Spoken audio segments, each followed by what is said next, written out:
NCERT exemplar का series जो start किया हूँ मैं, उसी को मैं आगे बढ़ा रहा हूँ। तो लास्ट क्लास में मैंने कुछ क्वेश्चंस को सॉल्व किया था क्लास 12th का एनसीईआरटी एग्जाम्पलर मैथ्स का। अब आगे का देखते हैं, ठीक है। तो देखिए क्वेश्चन नंबर 3 क्या दिया हुआ है। तो ये दिया हुआ है कि इफ़ एफ जी दो फंक्शन है, ठीक है। एफ एंड जी क्या है, दो फंक्शन है, आर टू आर मतलब रियल नंबर, डोमेन भी रियल नंबर है और को डोमेन भी रियल नंबर है, ठीक है। Be defined by f of x is equal to 2x + 1, ठीक है, and g of x is equal to x² - 2 for all x belongs to R respectively, then find gof. जब इस type का question दिया हुआ रहे तो आप आराम से फाइंड आउट कर सकते हैं। पहले तो जो दिया गया है उसको एक बार लिख लीजिए, क्योंकि f of x is equal to 2x + 1 दिया हुआ है and g of x is equal to दिया हुआ है x² - 2, ठीक है। ये दो चीज दिया हुआ है और फंक्शन हमारा डिफाइंड क्या है, किस तरह से फंक्शन डिफाइंड है। f और g फंक्शन जो डिफाइंड है वो डिफाइंड है हमारा r टू r में डिफाइंड है, रियल नंबर से रियल नंबर में, ठीक है। रियल नंबर से रियल नंबर में भैया डिफाइंड है ये, ठीक है। तो हमें क्या करना है, गॉफ फाइंड आउट करना है। ये हमें क्या करना है, फाइंड आउट करना है। तो इसको फाइंड आउट करने के लिए इसको लिखा जाता है इस तरह से, g और f ऑफ x इस तरह से लिखा जाता है, ठीक है ना। अब देखिए f ऑफ x का वैल्यू क्या दिया हुआ है, f ऑफ x का वैल्यू क्या दिया हुआ है हमारे पास। तो f ऑफ x का वैल्यू दिया हुआ है हमारे पास, यहाँ g लिख दीजिए, और f ऑफ x का वैल्यू दिया हुआ है 2x + 1 दिया हुआ है, ठीक है, 2x + 1। अब इसको इस तरह से समझिए कि यहाँ पे अब हमारे पास g और 2x + 1 इस तरह की चीज़ें हैं। अगर यहाँ x है तो ये x² - 2 है। अगर यहाँ 3 रहता x के जगह पर तो 3 का स्क्वायर - 2 होता। x के जगह पर अगर 5 रहता तो 5 पे स्क्वायर - 2 होता। जो x के जगह पर उसी का स्क्वायर होता है। यहाँ पे x के जगह पर क्या है, 2x + 1 है, तो हम इसको कैसे लिख सकते हैं, 2x + 1 का क्या हो जाएगा, होल स्क्वायर -2। कई बच्चे को यहीं पे समझ में नहीं आता कि सर आपने इसको लिखा कैसे, ठीक है। इसलिए करके इस पॉइंट को थोड़ा सा ध्यान से देखिएगा, समझ गए। तो अब इसको जब सॉल्व कीजिएगा आप तो कितना हो जाएगा, 4x² हो जाएगा, प्लस कितना हो जाएगा, 1 हो जाएगा। 2ab कीजिएगा तो क्या हो जाएगा, 4x हो जाएगा, -2 हो जाएगा, राइट। अब इसको आप आराम से लिख सकते हैं 4x² + 4x, और ये दोनों कांस्टेंट टर्म को सॉल्व कीजिएगा तो -1, ये ऐसा आ जाएगा वैल्यू।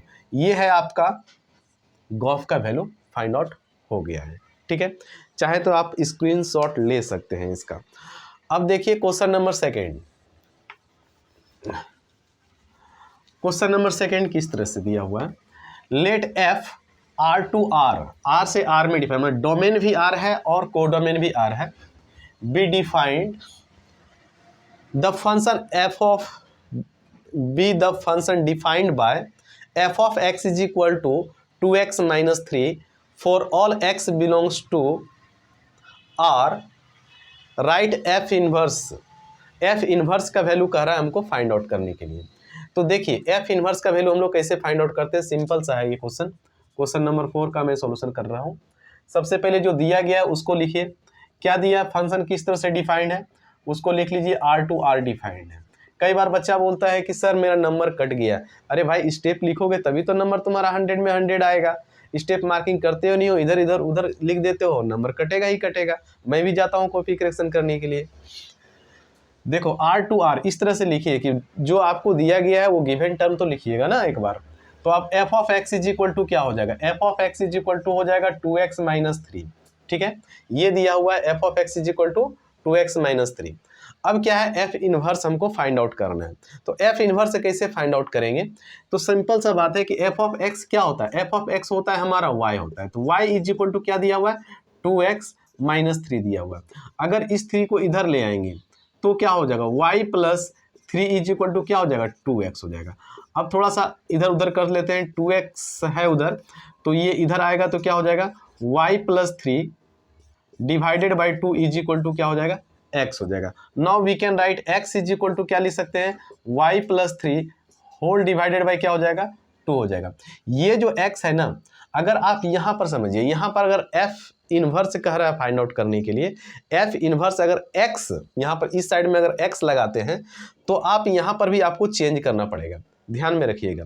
क्योंकि अगर आप यहाँ पर f इनवर्स x करते हैं इसको, तो इसको यहाँ चेंज करके लिखना होगा x प्लस 3 डिवाइडेड बाई क्या हो जाएगा आपका 2 हो जाएगा। ये आपका फाइनल आंसर हो गया। ठीक है, ये हो गया क्वेश्चन नंबर 2। अब आ जाते हैं क्वेश्चन नंबर ये 4 था। अब क्वेश्चन नंबर 5 पे आते हैं।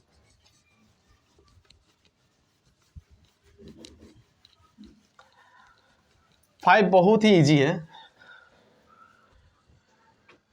देखिए ए कोई सेट दिया हुआ है, क्या दिया हुआ है सेट 5 नंबर क्वेश्चन में। सॉल्यूशन में देख लेता हूं मैं। ए में क्या दिया हुआ है, सेट ए दिया हुआ है, ए बी सी और डी दिया हुआ है, राइट। देन हमें क्या दिया हुआ है और क्या दिया, फंक्शन क्या दिया हुआ है, एफ इज इक्वल टू दिया हुआ है हमारा ए बी, उसके बाद दिया हुआ है बी डी दिया हुआ है, उसके बाद सी ए दिया हुआ है ऑर्डर पेयर में, और उसके बाद डी सी दिया हुआ है।